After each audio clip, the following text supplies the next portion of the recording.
plenty to get into. I want to get into the Teddy Bridgewater conversation because, again, this was yesterday. It was announced Teddy Bridgewater signing with the Detroit Lions. I know he visited last week, and he was kind of quiet. And some local beat reporters, beat writers were kind of tweeting out little hints here and there.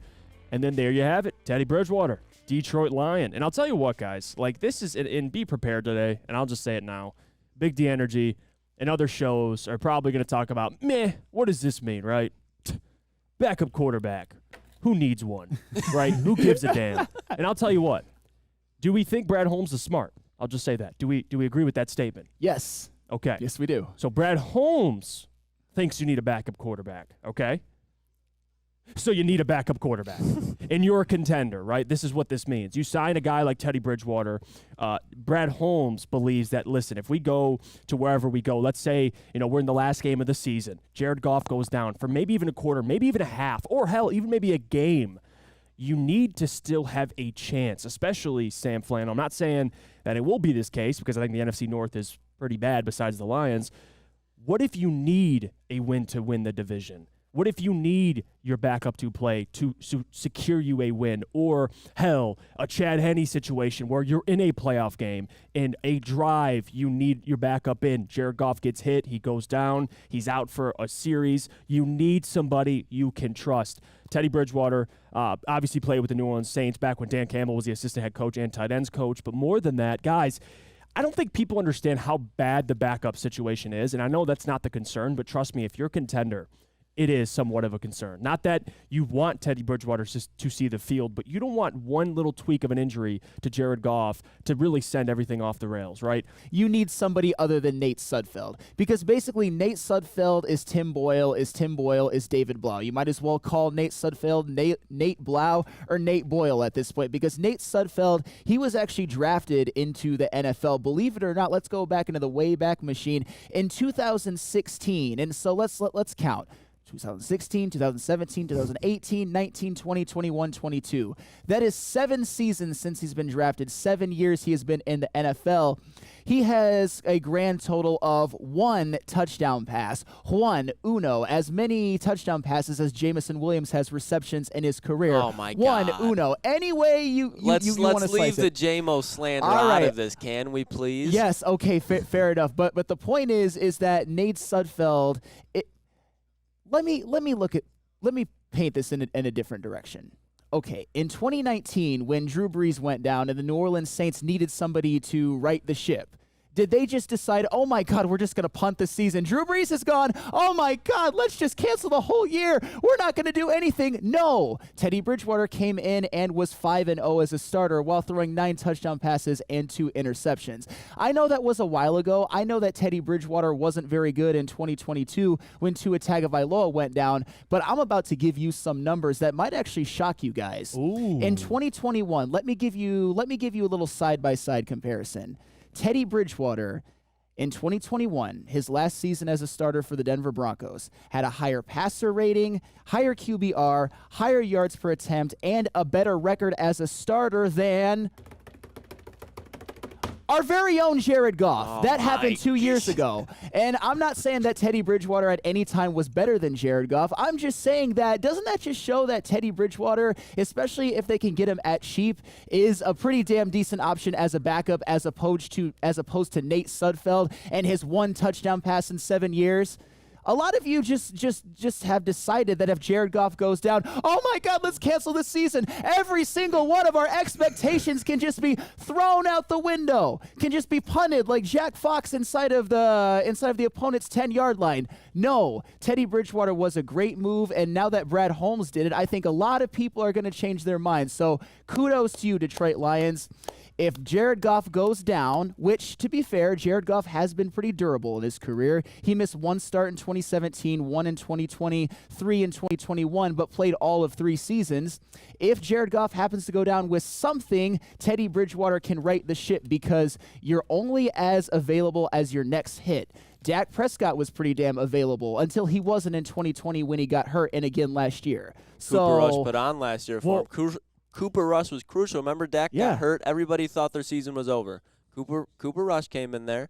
I think he won 3 games for him. He kept their season alive, and that's what you're asking for Teddy Bridgewater. And the reason why Teddy Bridgewater is so good for Detroit is because Teddy Bridgewater knows what he is. Teddy Bridgewater knows he's a backup quarterback in the NFL. When his number's called, he'll go play. He's not trying to make a name for himself, revive his NFL career. No, that's what you got to worry about. That's exactly why Carson Wentz is still not signed to any team, because they don't need that. They don't need a quarterback who's going to try to come in there, play hero ball. They need a guy that's going to be able to hand it to David Montgomery, check it down to Jahmyr Gibbs, and throw it to Amon-Ra St. Brown on 3rd and 6 to get a first down, and let the defense just control the tempo of the game. And that's why this is so essential, because especially to Jeff's point, if Jared Goff gets a concussion in the middle of the game for some reason, has to miss that game and then the week after, just like we saw Amon-Ra St. Brown have, and we didn't have any insurance for him, that's a huge problem. In the NFL, and especially in Detroit, you need as much insurance as you can get. And if you can get a great backup quarterback like Teddy Bridgewater and you have the cap space, you should do that every time, because that's what the true contenders that feel like they have an actual shot at winning do. Because if you have that, you preserve your shot at winning. That's all there is to it. And there's another angle to look at this, because Lucas is absolutely correct. I think with this offense, if Jared Goff goes down, and I think what Lucas is saying, and I agree with him, is what Jared does, although he won't do it on the same level of Jared, his job, Teddy can come in and do it. Yeah, right? just Get not the to the ball same out. level. Absolutely. Good offensive line, good run game. A couple guys that like Amon-Ra St. Brown, Sam Laporta, yak guys, Jahmyr Gibbs, just get the ball out. Teddy can do that. And more than that, you know what this tells me, Sam Flannel, and it confirms this, because I know people had the discussion, well, if Jared gets hurt for a game or you need a guy to play, what if we see Hendon Hooker? Here's your answer, you won't. No. Here's your answer. And now that was a conversation with Nate Sudfeld. And this now is it's another not. quarterback for Hendon to learn from. Think And about a that's where I was journeyman going. around the NFL. Absolutely. It's the now you get a year for Hendon to redshirt to rest, but more than that, to Lucas's point, and where I was going with this is you have a guy who can help Hendon Hooker. Right? Nate Sudfeld is great. I'm sure he's a nice guy. But Teddy Bridgewater has more NFL experience. He's seen more things. He can teach Hendon what he knows, right? So, again, this move signals to me, Sam, that at least Brad believes, and if you think Brad's smart, the Lions are contenders. You need a backup. You just do.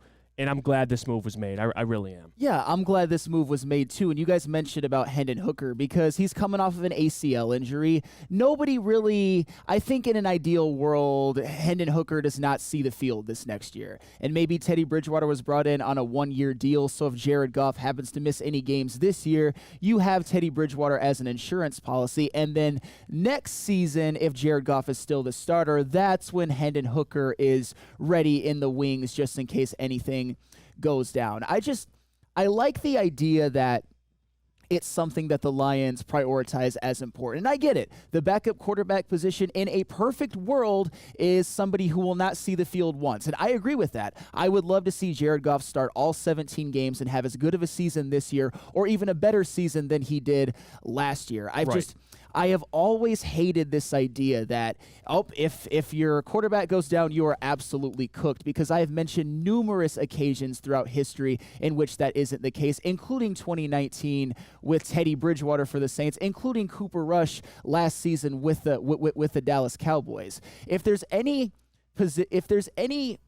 Here's the thing. I think Teddy Bridgewater has the potential to be, at least in this role, the best backup quarterback in the NFL. One of the ones that you would trust the most to come in if their said starter goes down. Because as I said a couple of years ago, even though, and I understand, I think Chuck Brewer mentioned something about the 2021 Teddy Bridgewater season, that it was lacking context. I'm just saying, if you are capable just 2 years ago of having, I would say by a lot of objective measures, a better season than Jared Goff, albeit for different situations, you are capable of being his backup.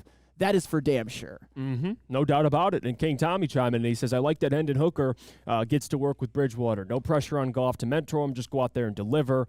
Yeah, absolutely. Hoof Harded says, I'm all for Teddy to start the last 3 games for the Lions, 2 of which are against the Vikings, and have them beat them to knock them out of the playoffs. William Rhodes says, Hooker was never playing this year. Apex Predator says, in Denver, Bridgewater used to bring the entire practice squad on Saturdays and basically do walkthroughs with the whole team. He's perfect for this team. Exactly. I mean, Teddy Bridgewater is 33 and 32 all time in his career. Yeah. So this guy knows how to win, and he's done a lot of it. And we, as Detroit fans, we should know what happens if you need a backup quarterback. We saw the Patriots with Brady Zappi this year. Mac Jones goes down. they have a decent quarterback and the Patriots end up killing us. It's because they knew the system and he just kept the train moving for a game. Now, I love this one. Sappy Johnson says, Sudfeld, only 1 interception in 7 years. Ooh. Technically, that's efficient. Hey. That's efficient, man. Less than Aaron Rodgers. less than Aaron Rodgers. That is true. And it's funny because this was coming after this weekend where Sudfeld had arguably his worst practice. And I said this last week, Sudfeld was slinging it in the one practice we went to. But, again, for a guy like Sudfeld, the thing that I think Teddy brings that he doesn't is consistency. Yeah. Right? A guy that is going to play at a certain level consistently. Nate Sudfeld, I think the lack of experience there, you're a little concerned because people would say, well, yeah, Nate Sudfeld just looks like and Broder said this, and I'm not coming at Broder, but he said he's a worse version of Jared Goff. He looks like the role, how he plays quarterback. But at the end of the day, like Teddy Bridgewater, that's a guy you need. If Jared goes down for a half, he could be your Chad Henne 99-yard drive, whatever it is. You trust Teddy. Clearly Dan trusts Teddy. They work together in New Orleans, and clearly Brad views it as a complete upgrade. So I'm all for it. Anything to get Hendon to, again, get 100% healthy, and it's only a 1-year deal, I'm assuming. I haven't seen the contract details yet, but I'm assuming it's a 1-year deal, as it should be. Yeah, and there's nothing wrong with that. And you said Broder mentioned that Nate Sudfeld was like a lesser Jared Goff. I would say he's about 1/20th at best of Jared Goff. He is a Walmart, Aldi, junior high version of Jared Goff. I don't think people understand, and maybe they do, how much of a whole lot of not shit Nate Sudfeld has done in his career. 1 touchdown pass when he has been in the NFL since 2016. That is nothing. Yeah. And you do not want him to ever see. In a perfect world, in an ideal world, in a just world, Nate Sudfeld never throws an NFL pass again because that is how bad that he is. And hopefully he never has to for the Lions, and hopefully he gets that knock on his door during training camp, bring the playbook. I think that's coming. No. And I will be not very sad to see that happen.